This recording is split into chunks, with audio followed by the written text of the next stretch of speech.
Happy Friday, and in case you still need somebody to say this to you, happy January. I think it's fair to say that January is the beginning of scale season for my students.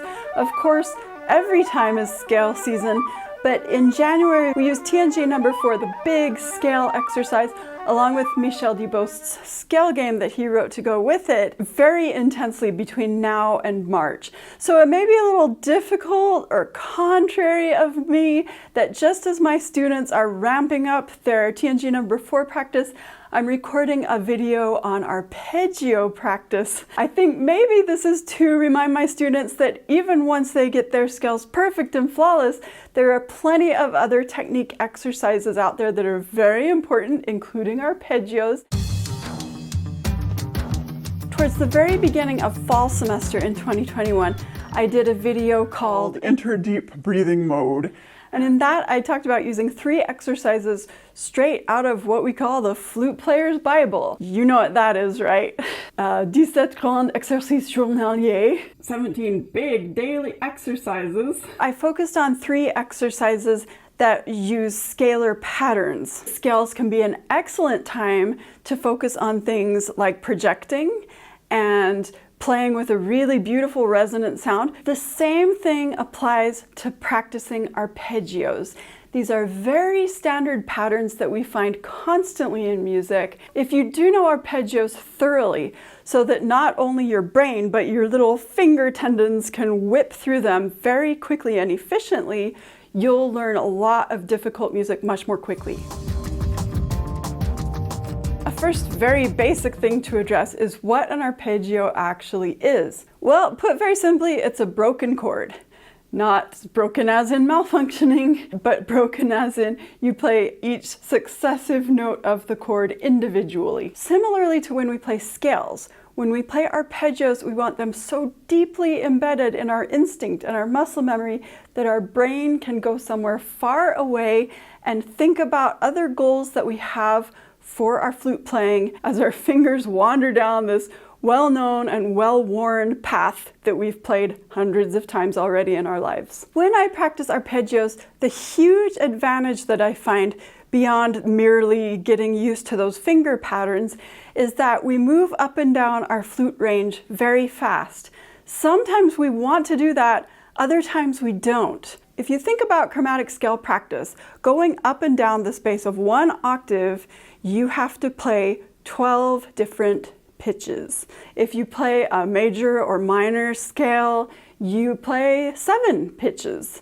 And if you play an arpeggio, say you're playing major, minor, diminished, augmented triads, you play 3 notes per octave. That means you move up and down through your low, middle, and high registers very quickly. So if my goal is a homogeneous, beautiful sound through all registers, which is a major flute player goal, no matter how advanced or beginner you are, you're going to get different benefits out of playing chromatic scales versus arpeggios. It's a real challenge to keep your tone homogeneous, open, relaxed, consistent, supported, all those various things that we want when you're moving up and down your various registers quickly. The first way that I like to have younger or newer students practice arpeggios is simply to do 2-octave triads, major, minor, diminished, augmented, going up and down. If this sounds very simple and straightforward to you, then chances are you've already done this at some point in your past and it's a basic exercise for you and you're ready to move on.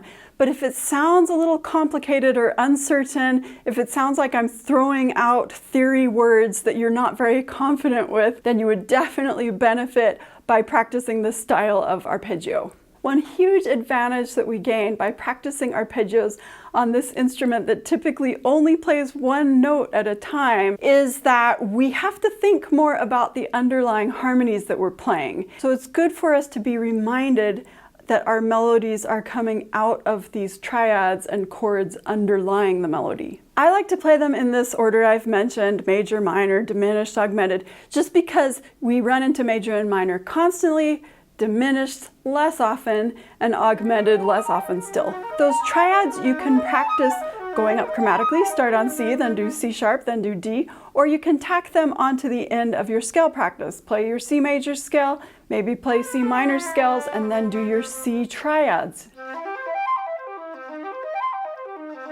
Once the triads I've just described feel pretty easy to you, both from a theory standpoint and that they are second nature in your fingers, it's good to move on to slightly more complicated patterns. This is when I like to introduce my students to some of the arpeggio exercises in our Flute Player's Bible. There are several arpeggio exercises in here.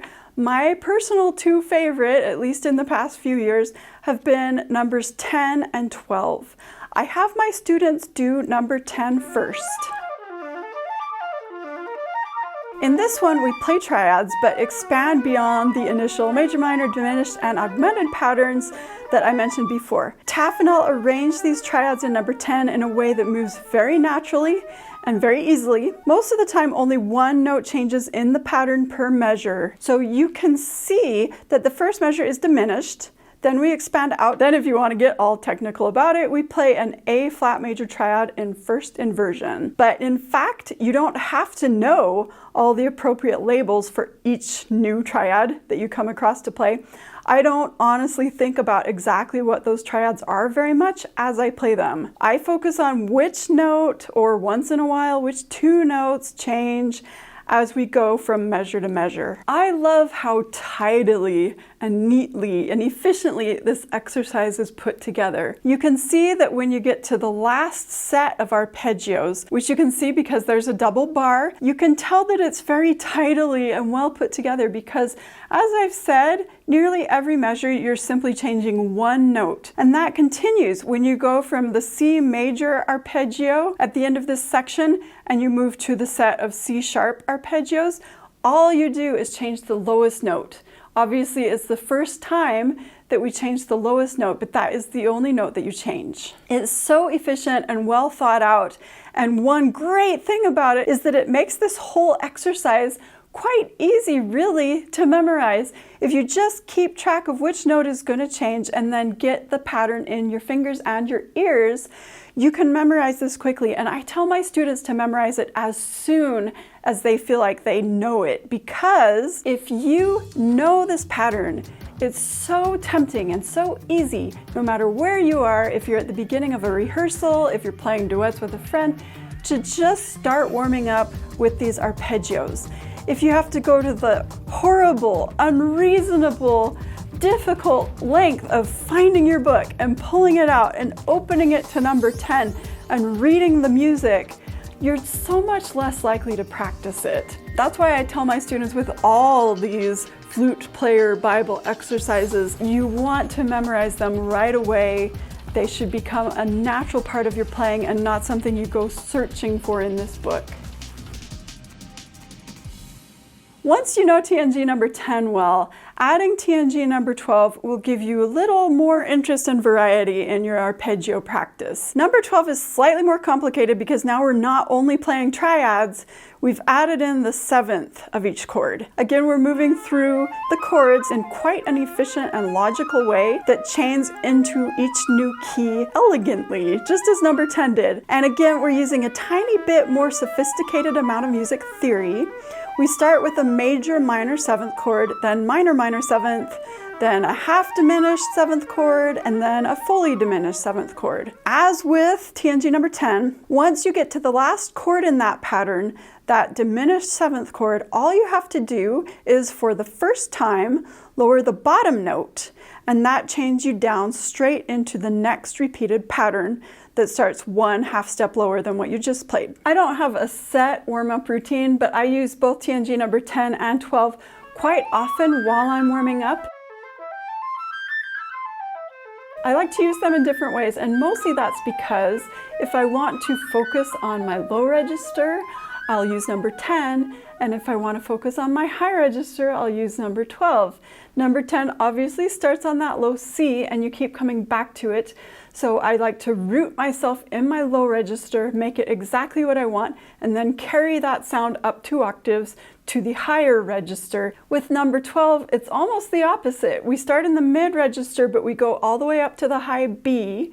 So I'm seeking the most beautiful, open, resonant, free of tension, high register that I can find, and then I want to carry that open, beautiful sound down with me as I move into my low register.